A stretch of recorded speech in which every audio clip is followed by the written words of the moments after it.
Boca 1, Fluminense 2. El Flu, campeón por primera vez en sus 121 años de historia en la Libertadores. Y por si fuera poco, en su país y en su estadio, en su casa, en el Maracaná. Y además, arruinando con la tan anhelada séptima Libertadores para Boca Juniors, que terminó dejando una imagen digna en dicha final. Pero por carencia de técnica, de jerarquía y les diría, incluso de fútbol, se quedó sin pena y sin gloria. La famosa gloria eterna, como también se le llama a la Libertadores. Y también se quedó sin entrenador, porque al día siguiente de la final perdida, Jorge Francisco Almirón renunció como director técnico del equipo Ceneice. Un ciclo que se sostenía simplemente por el hecho de llegar a esta final. Simplemente por ello. Porque después no hay otros argumentos para defender esta estadía que se extendió demasiado de Almirón en Boca.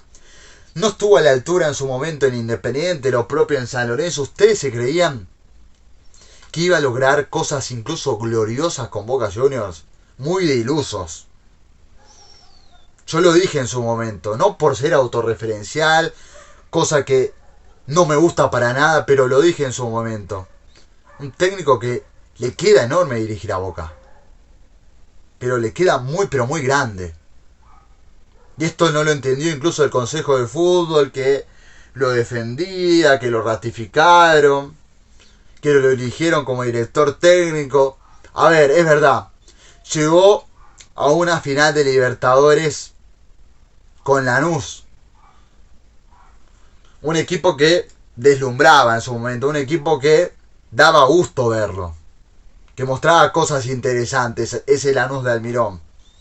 Pero una cosa es llegar en una Libertadores con Lanús, y otra cosa totalmente opuesta es llegar a una final con Boca Juniors, con un equipo grande como Boca Juniors, donde es otra la exigencia, donde es otra la mirada de la opinión pública, incluso de los medios. Es totalmente diferente. Y esto Almirón no lo entendió, porque Almirón siguió en la nebulosa, siguió pensando de que estaba justamente dirigiendo a Lanús, a Defensa y Justicia, no sé, al Elche. No Almirón. Estaba dirigiendo a un equipo con mística copera, porque de hecho con mística llegó hasta final también, más allá de las actuaciones de Chiquito Romero, de los yoteadores en los penales, ante Nacional en octavos, ante Racing en cuartos, ante Palmeiras en semifinales, también por mística también terminó avanzando Boca y llegando a esta final. Pero Almirón nunca lo entendió, nunca comprendió esto, gente, nunca. Es un técnico incapaz de dirigir a un club, a una institución de esta magnitud como lo es Boca Juniors. Responsabilidad no solo de Almirón, sino del Consejo de Fútbol, esta final perdida.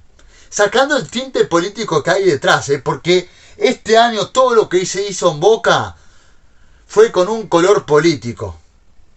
La llegada de Cavani, el traer un técnico que les guste o no, es un técnico con rodaje, este entrenador como lo es Almirón, un técnico con experiencia previa, porque antes tuvieron que contar con Bataglia, que sacarlo de la reserva Bataglia, lo propio con Ibarra.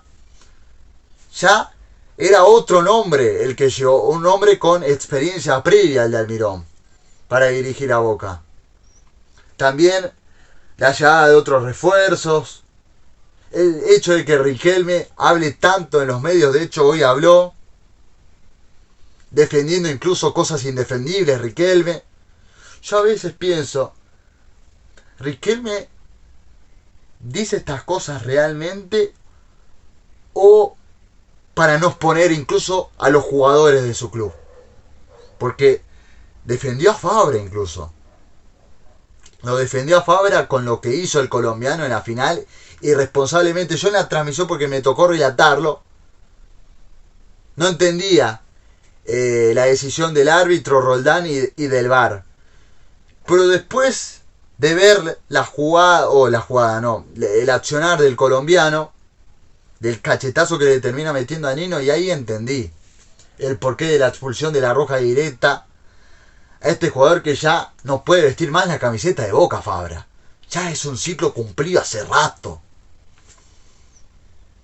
Bueno, lo defendió Riquelme, pero como les decía, sacando todo el tinte político porque es un año de elecciones en Boca Juniors, porque del otro lado está Andrés Ibarra junto a Mauricio Macri, con un Milei que además lo quiere a Macri ahí en la política de Boca, un Milei que está esperando en su disputa contra Massa por el balotaje en lo que es las elecciones presidenciales.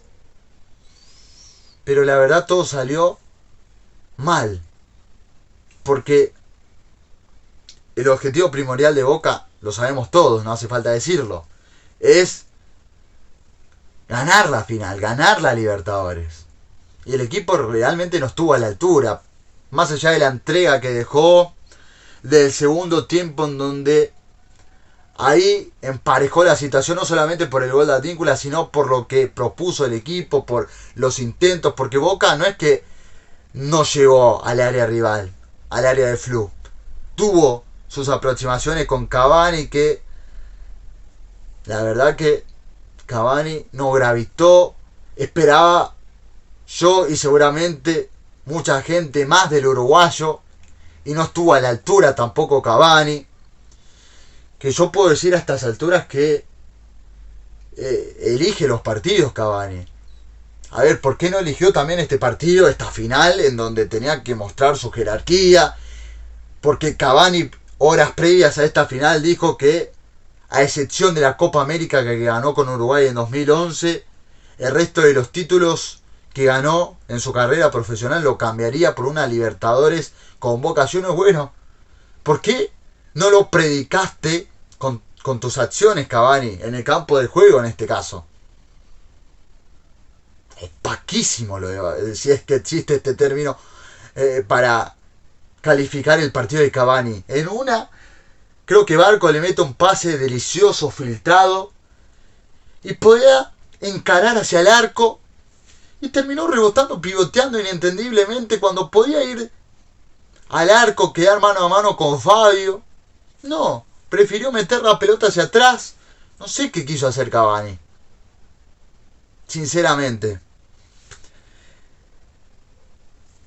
Pero bueno, volviendo al partido en sí, en donde el segundo tiempo mostró cosas ya interesantes. Boca dejó su entrega con el 1-0 en su contra, después del gol de Cano durante la primera parte, un gol que es un calco al tanto de Prato en la final de la Libertadores 2018, igualito al gol del Oso en aquella final de Madrid para River. Después una gran jugada sobre la banda derecha, Keno, que lo termina asistiendo al goleador argentino.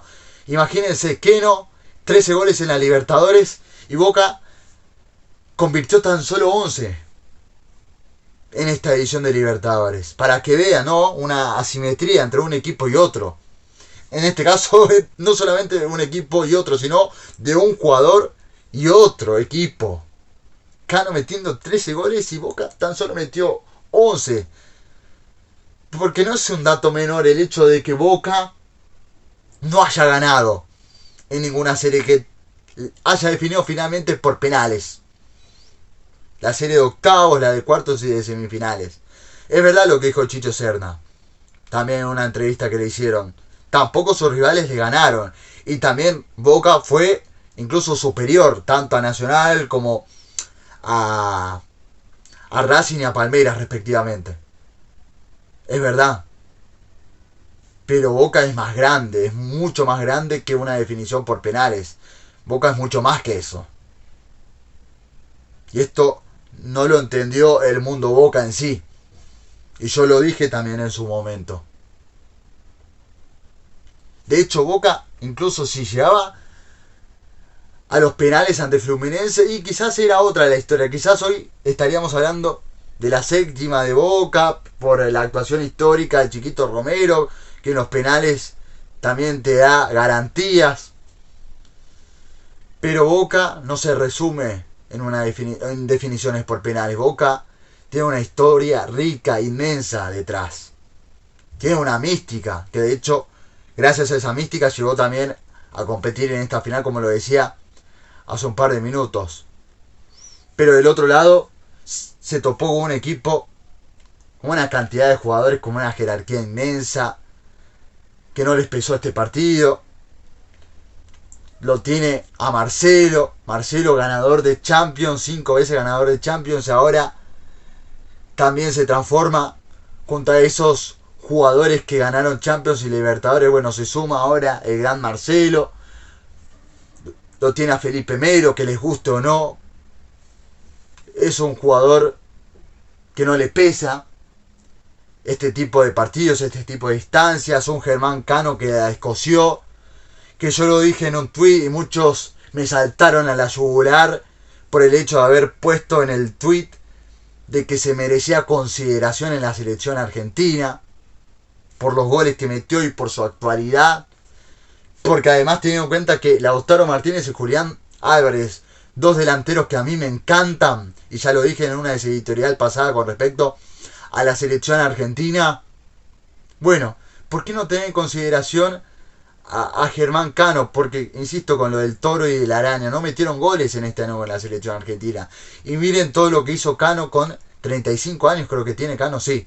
El ex hombre de Chacarita y de Lanús, todo lo que hizo, no solamente en la Libertadores, sino a lo largo de su estadía en 2 años que está teniendo con el Fluminense, siendo el hombre importante en esta Libertadores con los goles que metió.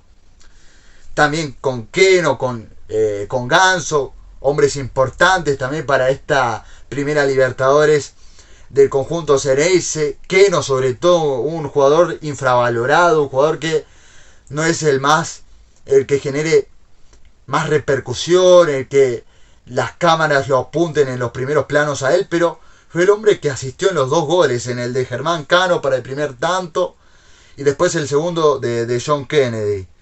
Pero quiero volver al segundo tiempo, en donde lo empata Boca con el gol de Advíncula y su zurda en esta Libertadores, siendo el hombre importante también por el lado del conjunto Xeneize, el hombre de los goles importantes, uno de los jugadores que siempre se lo ve con reojo. De hecho, a mí siempre me genera incertidumbre en algunos momentos, Advíncula en algunos partidos, pero en esta Libertadores ha metido goles importantes, goles que incluso lo han puesto a Boca en estas instancias finales de Libertadores, con los goles que convirtió el peruano y sobre todo de zurda. Los 4 fueron de zurda, y en esta final también, para emparejar la situación y para que Boca se mantenga con las esperanzas, además por lo que proponía, porque lo emparejó al partido en el segundo tiempo, sobre todo. Después terminó 1-1 la historia y llega el momento de la prórroga, en donde ya el cansancio iba a comenzar a repercutir en los jugadores,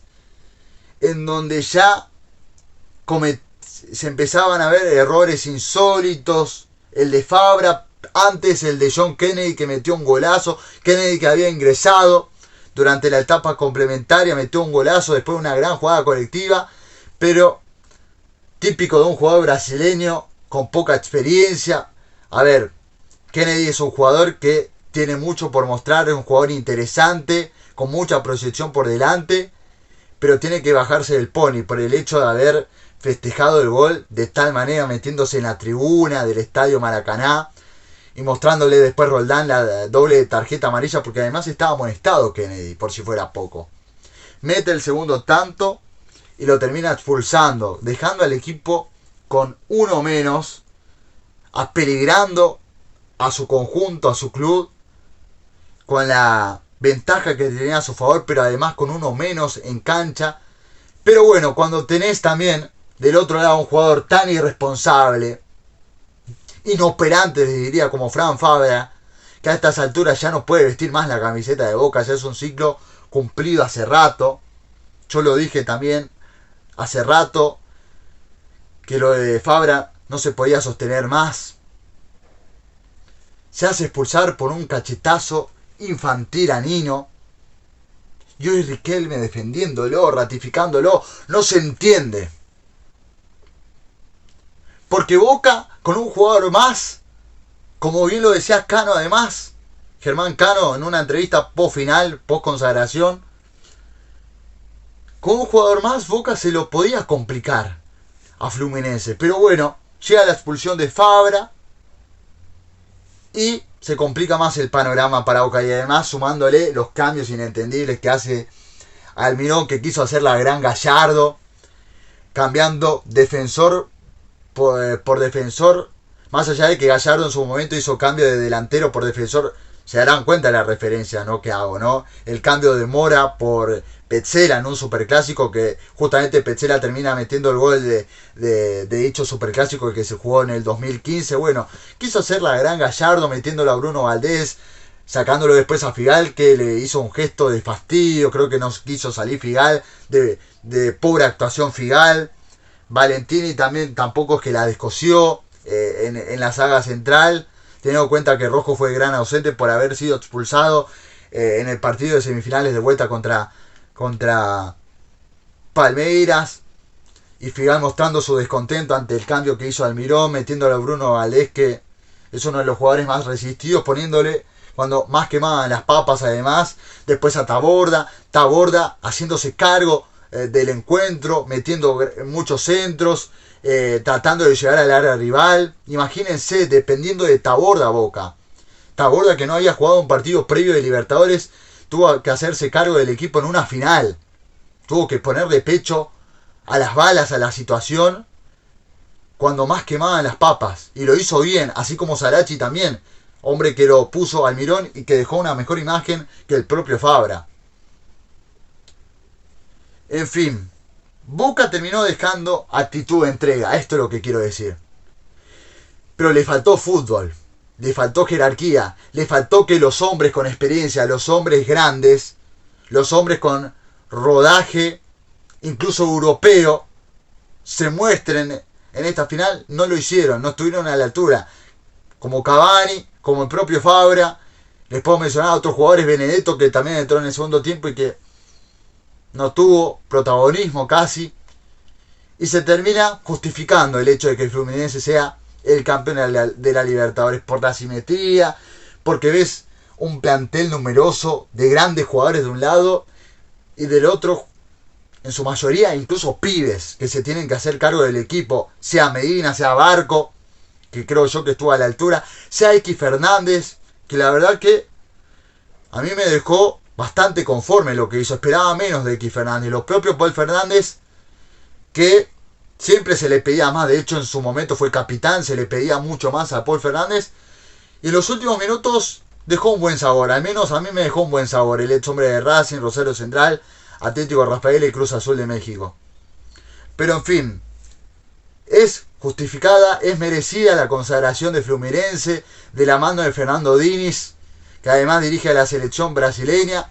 Se justifica esta consagración del equipo brasileño, del conjunto de Río de Janeiro, por primera vez en su historia, por todo lo que hizo en la Libertadores, por tener a jugadores que la verdad que se han mostrado comprometidos a lo largo de esta Libertadores, como Cano, como Ganso, como Quero, jugador infravalorado, insisto, como Marcelo, Fabio, arquero cuarentón, pero que sin embargo ataca como si estuviera arrancando en su carrera profesional. Y con un Fernando Diniz que evidentemente ha demostrado que es un técnico que está para grandes cosas. Que está para mostrar además cosas interesantes con el seleccionado brasileño, que en un par de días va a estar enfrentándose justamente en el Maracaná también contra la selección argentina. Diniz se ha mostrado como uno de los técnicos a prestarle atención, sin lugar a dudas, además por el fútbol que propone su equipo y también por lo que intenta demostrar con la selección brasileña, un fútbol de eso que le caracteriza la idiosincrasia del fútbol brasileño, el juego bonito, el famoso juego bonito, puros pases, porque en momentos de la final también se vio un equipo cómodo, sobre todo cuando estaba en ventaja, jugando con pases cortos, jugando en su propia área, con mucha tranquilidad, con mucha calma, como si estuvieran en la playa, como si estuvieran en Copacabana. Así se vio el Fluminense en esta final por momentos, después cuando Boca se lo complicó después del empate de Advíncula, y sobre todo cuando incluso con uno menos juega al área rival en los últimos minutos de la prórroga con un chiquito Romero que subió a buscar un centro. Y bueno, entonces también se la complicó Boca. Por eso digo que termina siendo digno lo de Boca, más allá de quedarse con el vacío enorme de no llegar a la tan anhelada séptima Libertadores. Así que finalmente terminó siendo un desperdicio este ciclo de almidón. Más allá de llegar a la final, terminó siendo tiempo perdido para Boca el hecho de que tenga a un técnico incapaz de dirigir en su banco. En este caso a Boca Juniors, hablando de Jorge Almirón, que le quedó enorme, y menos mal que lo dije en su tiempo, le quedó enorme dirigir a Boca. Gente, ustedes pueden dejar sus opiniones al respecto, sus comentarios, todo lo que quieran en el chat, en los comentarios, perdón. Si quieren dejar su like, su me gusta, también más que bienvenido. Si quieren compartirlo en sus redes, también. Y por favor, primordialmente que se suscriban a mi canal de YouTube, así crece este medio, este canal, en compañía de todos y todas ustedes. Y además me acompañan, por supuesto, en cada video, en cada editorial. Será hasta la próxima, gente. Chao.